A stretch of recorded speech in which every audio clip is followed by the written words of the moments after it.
અને હવે વાત કરીશું વીટીવીના વિશ્લેષણમાં સૌથી મહત્વની વાત પહેલગામમાં થયેલો આતંકી હુમલો કે જેમાં ભારતીય નિર્દોષ લોકોના જીવ ગયા હતા અને એ પહેલગામ હુમલામાં ત્યારબાદ ભારત તરફથી પાકિસ્તાન વિરુદ્ધ સતત કાર્યવાહી થઈ રહી છે।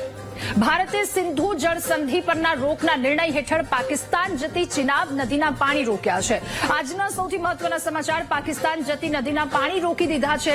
સિંધુ જળના પાણી રોકી દેવામાં આવ્યા ત્યારબાદ પાકિસ્તાન નદીના પાણી ચિનાબ જતી આ જે નદી છે એના પાણી રોકી દેવામાં આવ્યા છે, જેના કારણે પાકિસ્તાનની મુશ્કેલીમાં હવે સતત વધારો થઈ રહ્યો છે। ગઈકાલે ચિનાબ નદી પર બનેલા બલીકહાર ડેમના દરવાજા બંધ કરી દેવામાં આવ્યા છે। હવે સવાલ એ થઈ રહ્યો છે કે ડેમના દરવાજા બંધ કરી દેવામાં આવ્યા, હવે પાકિસ્તાનની હાલત શું થશે? જળ પ્રવાહ બંધ કરી દેવામાં આવ્યો, પાકિસ્તાનની વહેતી ચિનાબ નદીનું જળસ્તર ઘટ્યું છે અને આજના દિવસભરના એ તમામ દ્રશ્યો સામે આવી રહ્યા છે કે એ નદી કે જ્યાંનું જળસ્તર ઘટ્યું છે, આખા નદી સુકાઈ ગઈ હોય એ પ્રકારની પરિસ્થિતિ। એક તરફ સિંધુ, બીજી ચિનાબ, જેનું જળસ્તર ઘટ્યું, ઘણા સ્થળોએ નદી સુકાઈ ગઈ છે। જો કે રામબનમાં ચિનાબ નદી બલીકહાર હાઇડ્રોક્લોરિક પાવડર પ્રોજેક્ટમાંથી એક પાવર પ્રોજેક્ટમાંથી આખો પ્રવાહ ચાલુ કરવામાં આવ્યો છે। ત્યારે આ ડેમ શું છે, ડેમ કેવી રીતે કાર્યરત હતો અને બંને દેશ વચ્ચેના જે કરાર છે તેને લઈને પણ એકવાર માહિતી મેળવી લઈએ। 1960માં વિશ્વ બેંકની મધ્યસ્થી હેઠળ ભારત અને પાકિસ્તાન વચ્ચે સિંધુ જળ સંધિ પર હસ્તાક્ષર થયા હતા। કુલ 6 જેટલી નદી, જેમાંથી 3 પાકિસ્તાન, 3 ભારતની પાસે છે, જેમાં ડેમ કે જે લાંબા સમયથી બંને પડોશી દેશ વચ્ચે વિવાદોનો મુદ્દો રહ્યો છે, જેનું ઘણું બધું અંશે પાણીનો પ્રવાહ ભારત પાસેથી, એટલે પાકિસ્તાનને હંમેશા ભારત પર એક રાવ રહી છે, એક તેને કમ્પ્લેન રાખી છે કે ભારત જ્યારે પણ પાણીનો વધારે પ્રવાહ હશે તો એ પાણીનો પ્રવાહ છોડી દેશે અથવા તો જ્યારે પાણીની જરૂર પડશે ત્યારે પાણીનો પ્રવાહ રોકી દેશે। આ વાતને લઈને તે પાકિસ્તાન વારંવાર ફરિયાદ કરતું આવ્યું છે। પાકિસ્તાને અગાઉ આ મામલે વિશ્વ બેંકના હસ્તક્ષેપની પણ માંગ કરી હતી અને થોડા માટે વિશ્વ બેંકે આ મામલે મધ્યસ્થી કરી અને આ ડેમના જળાશયમાં 475 મિલિયન ઘન મીટરના પાણી સમાવવાની ક્ષમતા છે, તેમજ વીજ ઉત્પાદન ક્ષમતા 900 મેગાવોટ છે। બાંધકામમાં હવે વીજળી ઉત્પન્ન કરવાની યોજનાને બદલીહાર હાઇડ્રો ઇલેક્ટ્રિક પાવર પ્રોજેક્ટ નામ આપવામાં આવ્યું છે। આ પ્રોજેક્ટ 1992 થી વિચારણા હેઠળ હતો। 1999માં તેના પર કામ શરૂ થઈ શક્યું। આ પછી ઘણા તબક્કામાં કામ ચાલ્યું અને આખરે 2008માં સંપૂર્ણપણે તૈયાર થઈ ચૂક્યું છે। જ્યારે ભારતે અનેક આકરા પગલાં લીધા છે, આ તમામની વચ્ચે આ એક મહત્વનું પગલું, સાથે વિશ્લેષણમાં એ તમામ વસ્તુ પર પણ નજર કરીશું કે અત્યાર સુધી ભારતે શું પગલાં લીધા છે અને તમામ ભારત દ્વારા પગલાં લેવામાં આવ્યા છે, એનાથી પાકિસ્તાનની હાલત શું થઈ છે। ગ્રાફિક્સના માધ્યમથી હવે એકવાર સમજી લઈએ આ ડેમની ખાસ વાતો શું છે, આ ડેમનું અમલીકરણ ક્યારે, ડેમમાં કામગીરી ક્યારે કરવામાં આવી હતી, તમામ વસ્તુ એકવાર ગ્રાફિક્સના માધ્યમથી સમજીએ। આ ડેમની ખાસ વાત છે કે આ એક હાઇડ્રો ઇલેક્ટ્રિક ડેમ છે કે જેમાંથી વીજળી ઉત્પન્ન કરવામાં આવે છે। આ ડેમનો 80 થી 90% જેટલું કામ થયું। 900 મેગાવોટ વીજળી ઉત્પન્ન કરવાની ક્ષમતા આ ડેમ ધરાવે છે, જે ભારત દ્વારા આ ડેમનું બાંધકામ કરવામાં આવ્યું છે અને જે 6 નદીઓ છે એમાંથી મોટા ભાગની નદીઓ પર ભારત દ્વારા આવા કામગીરી કરવામાં આવી છે। બગલીહાર ડેમ બનેલો છે જમ્મુના રામબનના ચિનાબ નદી પર અને એ વિસ્તારની અત્યારે જ્યાંથી નદી પસાર થઈ રહી છે ત્યાં પણ સુકાવા જેવી પરિસ્થિતિ થઈ ગઈ છે। ભારતે એ ડેમ બંધ કર્યો છે ત્યારે ભારતે 1992માં પોતાની યોજના રજૂ કરી હતી। જો કે એ યોજના રજૂ કર્યા બાદ ક્યાંક ને ક્યાંક પાકિસ્તાનની એવી વાતો, એવી અવરચંડાઈ સામે આવતી હતી, જેના કારણે એ ક્યાંક રજૂઆત સુધી, પરંતુ કામ 1999માં શરૂ થયું। આપ વિચારો 1992 થી લઈ 1999 કેટલો સમય એમને વીતી ગયો। એ પાકિસ્તાનની રાવ, પાકિસ્તાનની ફરિયાદના કારણે પરિસ્થિતિ 1999માં કામગીરી શરૂ કરાઈ। હવે ઘણા તબક્કામાં કામ કરવામાં આવ્યા, ત્યાર પછી આખરે કામ 2008માં પૂરું થયું છે। આ એક એટલો કામગીરીગ્રસ્ત આખો એક ડેમ કહી શકાય કે જેના કારણે વીજળી મળી રહે છે, પાણી મળી રહે છે। પાકિસ્તાનના ઘણા ભાગોમાં આ ડેમના કારણે વીજળી અને પાણી મળી રહે છે। 475 મિલિયન ઘન મીટર પાણીનું સંચાલન કરવાની આ ડેમની પાસે ક્ષમતા છે। જો કે હવે દરવાજા રોકી દેવામાં આવ્યા છે, બંધ કરી દેવામાં આવ્યા છે, જેના કારણે પાકિસ્તાનની સ્થિતિ કથળી શકે છે। પાકિસ્તાનને હવે આ ડર પણ લાગી રહ્યો છે। હવે એકવાર એ પણ ગ્રાફિક્સના માધ્યમથી સમજી લઈએ કે પાકિસ્તાન આખરે શેનાથી ડરી ગયું છે। અત્યાર સુધી ભારત દ્વારા જે કોઈ પણ પગલાં લેવામાં આવ્યા છે, પાકિસ્તાન એનાથી તો ડરેલું છે। સિંધુ જળ સંધિ રદ કરવાનું હોય, ત્યારબાદ આ ચિનાબની વાત છે, ત્યારબાદ જે પાકિસ્તાનના નાગરિકોને તેના દેશ પરત મોકલી દેવામાં આવ્યા હતા, આ તરફ જેટલી બેઠકો થઈ રહી છે, પાકિસ્તાન તમામ વાતોથી ડરી રહ્યું છે। એ પણ ગ્રાફિક્સના માધ્યમથી સમજી લઈએ, પાકિસ્તાન ડર્યું છે શાને? ચિનાબ સિંધુ જળ સંધિ પશ્ચિમી નદીઓમાંની એક છે। ત્રણ નદીને વિભાજિત કરી દેવામાં આવી છે, જેમાંની એક પશ્ચિમી નદીઓમાંની એક આ ચિનાબ સિંધુ જળ સંધિ કે જેને પણ હવે ભારત દ્વારા ત્યાં પણ રોક લગાવી દેવામાં આવી છે। કૃષિ, ઘરેલું અને વીજળી ઉત્પાદન માટે પાણીના ઉપયોગની અહીંયા મંજૂરી લેવી ખૂબ વધારે આવશ્યક છે, કારણ કે મોસ્ટલી કૃષિ, ઘરેલું અને વીજળી આ તમામ વસ્તુ આના પર ડિપેન્ડ છે। જે હાઇડ્રો ઉત્પન્ન કરવામાં આવી રહ્યો છે પાવર, તેના પર ડિપેન્ડ છે। પાકિસ્તાનને 1992 થી બગલીહાર ડેમની સામે વાંધો હતો। પાકિસ્તાને અનેક વખત વિશ્વ બેંકને પણ કહ્યું હતું કે આ વાતને લઈને હસ્તક્ષેપ કરે, વિશ્વ બેંકે પણ આ વાતને લઈને હસ્તક્ષેપ કર્યો હતો, પરંતુ આખરે ભારત પાસે તમામ શક્તિ આવી, ભારત દ્વારા કામગીરી કરવામાં આવી અને અહીંયા આવીને પરિસ્થિતિ ઉભી છે। અવરચંડાઈના કારણે ફરી એકવાર પાકિસ્તાનને ફટકો પડ્યો છે।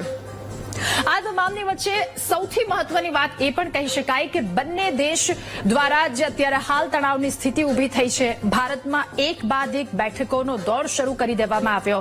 એ આતંકી હુમલા, એ પહેલગામનો હુમલાની ઘટના પછી તરત CCSની બેઠક, ગૃહ રાજમંત્રી પણ અહીંયા આવ્યા, તેમણે ગુજરાતના એ તમામ લોકો સાથે મુલાકાત કરી હતી। સાથે જે અમિત શાહ કે જેમણે પણ તરત જ ત્યાંની મુલાકાત કરી, પરિસ્થિતિ શું છે એ તમામ વસ્તુથી વાકેફ થઈ રાષ્ટ્રપતિ સાથે મુલાકાત કરી, દેશની પરિસ્થિતિ શું, લોકોને સતર્ક રહેવા માટે સૂચના આપી દેવામાં આવી અને ત્યારબાદ બેઠકોનો દોર। હવે એકવાર એ પણ જાણી લઈએ કે ભારતીય સેનાની તાકાત શું છે, કારણ કે પાકિસ્તાન દ્વારા એવા કાયરતાપૂર્ણ નિવેદન પણ આપવામાં આવી રહ્યા છે કે ભારત દ્વારા 4 આના જો કાર્યવાહી કરવામાં આવશે તો અમે 6 આના જેટલી કાર્યવાહી કરીશું। હવે એમાં પાકિસ્તાને જાણવાની પણ ખૂબ વધારે આવશ્યકતા છે, સાથે આપણા માટે પણ કે ભારતીય સેનાની તાકાત શું છે। દેશોને એમની લશ્કરી તાકાતના આધારે રેન્ક આપતી સંસ્થા ગ્લોબલ પાવરફુલ અનુસાર ભારતમાં 17.44 લાખ સક્રિય લશ્કરી કર્મચારીઓ છે, જે વિશ્વમાં બીજા ક્રમે આવે છે। ભારતની સરખામણીમાં પાકિસ્તાનની પાસે અડધાથી પણ ઓછા સૈનિકો છે। ભારતમાં પાકિસ્તાન કરતા વધારે અર્ધલશ્કરી દળો છે। ભારતના અર્ધલશ્કરી દળમાં 25,27,000 સૈનિકો છે, જ્યારે પાકિસ્તાનમાં ફક્ત 5 લાખ જેટલા સૈનિકો છે। એક અંતર, એક 25 લાખનો આંકડો અને એક 5 લાખનો આંકડો, આટલું અંતર છે। ભારતીય સેનાની પાસે 4,500 ટેન્ક, 538 ફાઇટર પ્લેન, ભારતીય રેન્કિંગનું મૂલ્ય 0.1025 છે, જ્યારે પાકિસ્તાનનું મૂલ્ય 0.1695 જેટલું છે। હવે 3 ભારતની સેના છે, એ પણ ગ્રાફિક્સના માધ્યમથી સમજી લઈએ કે ભારતની 3 સેનાની તાકાત શું છે। સૌ પહેલા વાત કરીશું થલ સેનાની તાકાત શું છે, તો થલ સેનાની તાકાત ભારતીય સેનામાં 22 લાખ જેટલા સૈનિકો સક્રિય સ્થિતિમાં છે, 11.55 લાખ સૈનિકો રિઝર્વમાં છે, 25 લાખથી વધારે અર્ધલશ્કરી દળોના જવાનો છે। સેનામાં ઘાતક ટેન્કોની વાત કરીએ તો એમની પાસે Arjun tank, BrahMos missile, T-90, Bheem tank, Pinaka rocket system, howitzer gun, આ તમામ તાકાત છે થલ સેનાની તાકાત, કે જે પણ હવે પાકિસ્તાન દ્વારા જો કદાચ જોવામાં આવશે તો પણ કદાચ એના માટે અઘરું પડી જાય, કારણ કે 1.5 લાખ સશસ્ત્ર વાહનો, 3,975 ઓટોમેટિક તોપખાના પણ છે। આ માત્ર એક આંકડો, આ પાછળની પણ કાર્યવાહી શરૂ કરી દેવામાં આવી છે। 264 મલ્ટી બેરલ, આ તમામ વસ્તુ ભારતની થલની તાકાત છે। ત્યારબાદ હવે ભારતીય સેનાની તાકાત એ પણ જોઈએ કે વાયુસેનાની તાકાત શું છે। વાયુસેનાની જો વાત કરવામાં આવે તો ભારત પાસે વાયુસેનામાં 2,229 જેટલા વિમાન, 600 ફાઇટર વિમાન, 831 સ્પોર્ટ્સ વિમાન, 899 હેલિકોપ્ટર છે, અને ભારતીય વાયુસેનાના મુખ્ય ફાઇટર વિમાનો વિશે જો વાત કરવામાં આવે તો આપણી સેના પાસે Rafale, Miraj, MiG-29, Su-30, MKI છે। આ સિવાય મિસાઇલ સિસ્ટમમાં બ્રહ્મોસ, રુદ્રમ, અસ્ત્ર, નિર્ભય, આકાશ અને એર ડિફેન્સ સિસ્ટમ પણ સામેલ છે। 130 અટેકર વિમાનો છે, Rafale, Miraj, MiG-29, Su-30, MK। જો કે યુપીના શિવગંજમાં પણ એ તમામ ટ્રાયલો શરૂ કરી દેવામાં આવી હતી। સવારે 3 કલાક, બપોર પછી 3 કલાક, એ તમામ ટ્રાયલ બાદ એ કાર્યવાહી પણ શરૂ કરી દેવામાં આવી। ત્યાં પણ એક તાકાતથી કામગીરી કરવામાં આવી રહી છે। તો આ બીજી તાકાત, ભારતની ત્રીજી તાકાતથી પણ અવગત થઈએ, નૌકાદળની તાકાત શું છે। બંને સેનાની તાકાત જોઈ એ જ રીતે હવે નૌકાદળની તાકાત વિશે પણ વાત કરી લઈએ. ભારતીય નૌકાદળ પણ એટલું જ મજબૂત, એટલું જ શક્તિશાળી છે. નૌકાદળના 1.42 લાખ નૌકા સૈનિકો છે અને આ સાથે 293 જેટલા જહાજો આમાં છે. આ નૌકાદળની તાકાત છે. ત્યાં પણ કરી દેવામાં આવી છે તૈયારી. 2 વિમાન વાહક જહાજો અહીંયા છે. સતત તેની તાકાત વધારવામાં આવી રહી છે. 13 જેટલા વિનાશક જહાજો છે. ભારતીય નૌકાદળ દ્વારા કામગીરી કરવામાં આવી રહી છે. કર્મચારીની સંખ્યામાં સતત વધારો કરવામાં આવી રહ્યો છે. 14 ફ્રિગેટ્સ જેટલા ભારતીય નૌકાદળની તાકાતમાં વધારો કરે છે. 18 જેટલી સબમરીન છે. કર્મચારીની સંખ્યાની જો વાત કરીએ તો 1,42,521 છે. ભારત પાસે યુદ્ધ જહાજો અને પરમાણુ સબમરીન પણ છે. INS Vikrant, INS Vikramaditya, INS Vikrant જેવા વિમાન વાહક જહાજો પણ છે. ત્યારે આ તમામ તાકાત ભારતની છે અને તમામ મોરચે જો લડવામાં આવે તો પાકિસ્તાન બિલકુલ ત્યાં ફફડી જાય એ પ્રકારની પરિસ્થિતિ. જો કે 5 થી 6 નિર્ણયો લેવામાં આવે છે એમાં પાકિસ્તાનની હાલત કફોડી થઈ જાય છે તો પછી આ વસ્તુ તો એ વિચાર બહાર, એ કદાચ કલ્પના શક્તિ બહાર કહી શકીએ. હવે પહેલગામ હુમલા બાદ ભારત સરકાર પાકિસ્તાન સરકારની સામે બરાબર એક્શન મોડમાં છે. કારણ કે જે આતંકીઓએ એક કારમી કરતૂત કરી છે એ કરતૂતના કારણે હવે ભારત બરાબર જડબાતોડ જવાબ આપવા માટે તૈયાર છે. એક્શન મોડમાં ભારત. વાસ્તવમાં ભારત સરકારે એક બાદ એક 11 જેટલી મોટી કાર્યવાહી કરી અને હવે પાકિસ્તાન આ વાતથી ગભરાઈ ચૂક્યું છે. આ તરફ પાકિસ્તાનના મંત્રીઓ પણ બેફામ નિવેદનબાજીઓ કરી રહ્યા છે. ત્યાંના મંત્રી કે જેના દ્વારા એવા નિવેદનો આપવામાં આવી રહ્યા છે કે અમે આ જે આતંકીના આકા છે એમને અમે શરણ આપીએ છીએ અથવા તો અમારાથી આ બધી વસ્તુ આગળ વધે છે. ભારત દ્વારા જે કામ કરવામાં આવશે, ભારતને જવાબ આપવામાં આવશે, આવી બેફામ નિવેદનબાજી તેમની શરૂ છે. આ બધાની વચ્ચે ભારત એ પાકિસ્તાનની સામે કાર્યવાહી કરવા માટે મોટી તૈયારીઓ કરી રહ્યું છે. મહત્વનું છે કે આજે જમ્મુ અને કાશ્મીર વહીવટી તંત્રે ચિનાબ નદી પરના બગલીહાર અને સલાલ ડેમના દરવાજા બંધ કરી દીધા છે. એક તો પહેલાથી પાકિસ્તાનની ઊંઘ હરામ, ફરી એકવાર આ નિર્ણયના કારણે પાકિસ્તાનને જડબાતોડ જવાબ મળ્યો છે. આમાંથી પણ પાકિસ્તાન જતું હતું પાણી. હવે એકવાર એ પણ ગ્રાફિક્સના માધ્યમથી સમજી લઈએ કે ભારત દ્વારા અત્યાર સુધી જે પાકિસ્તાન પર કાર્યવાહી કરવામાં આવી છે એ કઈ કઈ કાર્યવાહી, એનાથી પાકિસ્તાનને કેવા પ્રકારની અસર પહોંચી છે. ભારત દ્વારા પાકિસ્તાન વિરુદ્ધની એ 11 સૌથી મોટી કાર્યવાહી. ભારતે 1960ની સિંધુ જળ સંધિને સસ્પેન્ડ કરી.